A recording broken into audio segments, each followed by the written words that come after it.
J'habite à Malakoff depuis 1962, l'été 62.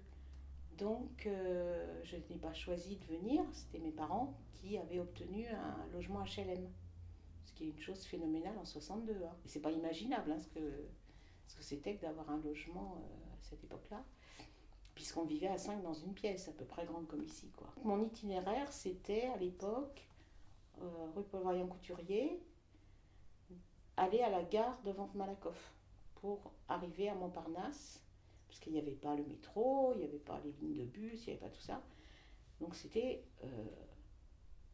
un western, quoi, là-haut. C'était la pampa, je sais pas, c'était loin, c'était affreux, c'était vide, c'était mort, je sais pas, c'était affreux.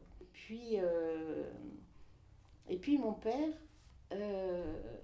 a commencé à être militant communiste dans cet immeuble. Et il y avait beaucoup de militants communistes, et il y avait beaucoup de vie. Et donc, moi, j'avais pas le droit encore, parce que j'étais trop jeune. Pour moi, l'image de Malakoff, c'est une ville qui offre aux gens les choses dont ils ont besoin. Et à l'époque, on avait besoin de logement. Après, j'ai eu des enfants. J'avais besoin de l'école, des centres de loisirs, de la PMI, de tout ça, et des colonies de vacances, etc. Et ces solutions vers lesquelles on allait en étant content, quoi. Ça nous rendait la vie meilleure. Nous, on lutte contre les injustices, les violences contre les femmes et tout. On se dit, ça doit être possible de limiter ça.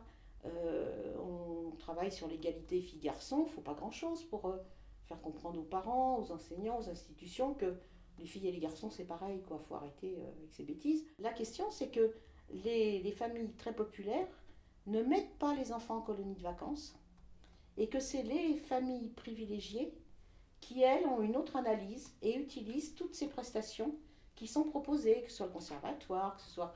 Vous voyez, des tas de choses.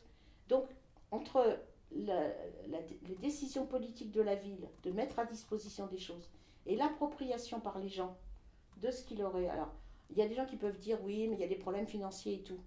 Mais il y a pas, c'est pas que ça, c'est avant tout des problèmes culturels, des problèmes d'intimidation. Parce que à force qu'il y ait de l'exclusion, à force qu'il y ait des catégories, que les gens, par exemple, quand dans les familles, il y a tellement de chômage, ces gens-là ne sont même plus dans le métro à côtoyer d'autres personnes pour se rendre à leur travail, ne sont même plus avec leurs collègues de travail, ne sont plus avec des militants syndicaux qui distribuent un tract ou autre.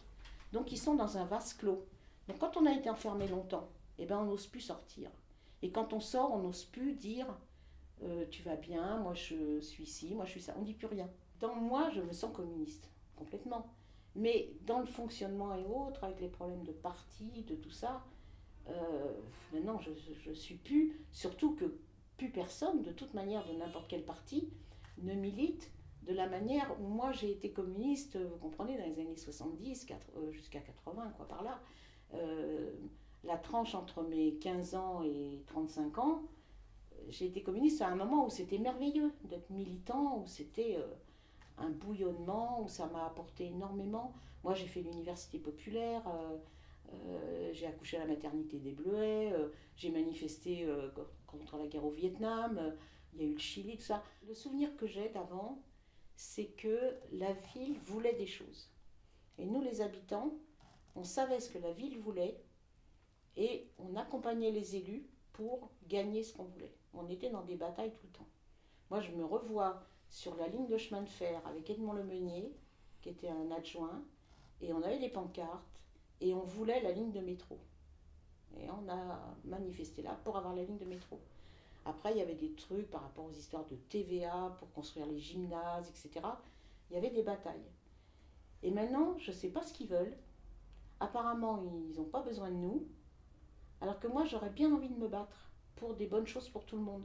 Moi, si on me demande un jour de pluie, qu'il fait froid et que c'est loin, mais si la cause me plaît, j'y vais quand même et j'emmène des gens avec moi.